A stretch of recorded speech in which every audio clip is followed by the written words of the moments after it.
And sometimes when we have these conversations with SOCOM units who use our stuff, right? A model is allowed to do that, right? And that data is allowed for it to be trained on, right? There are companies who have used large language.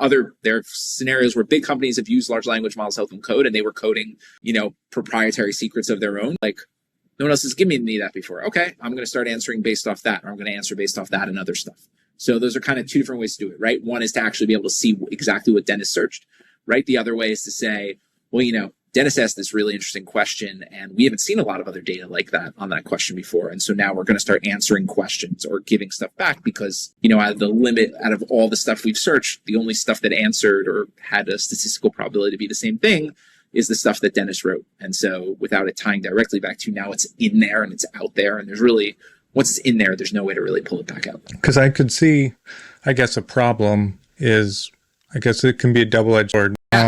Legally at the end of the day, right? It's your patient, you're the provider, right? It's your patient, you are responsible for those patients' decisions, right? And a big part of what we do, and I know what a lot of other companies do, right, is to make sure like, hey, I'm showing you exactly where I get that information from and that data from. But that is software that's custom built for that. That's not like a commercial LLM and what you're going to get at. So right, at the end of the day, it's always you, right?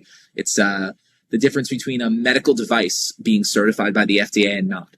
Right? Is that medical device in between the clinician and the patient, or is that medical device before the clinician makes a decision? I go to defibrillator and I say, give 200 joules biphasic to the patient, right? I have told a medical device to execute a procedure. And then once I click that shock button, the medical device is the one actually delivering it.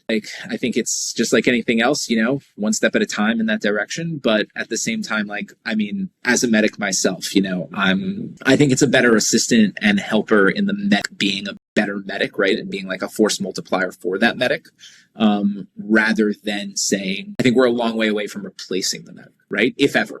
Right. And I really mean that, like, as a medic myself, right? Like that is not the goal. That's not the intent from our side. Right. I know other people are saying, better to not send someone in when you don't have to have that risk. But I think there's many, many steps to be seen out there when this podcast gets very old, before we'll be at that ability to do that, right? Is that good data? AI, is that good data? That's the real question, right? And so that's why I say, I think we're a ways off from anything like that, right? I think it'll have its day in many other ways first, right? Before it can ever get to that stage, right? Because that level of data, is just, to my knowledge, right? And to what we've been doing is not out there, right? We take a very different approach to it than that, based on what's available.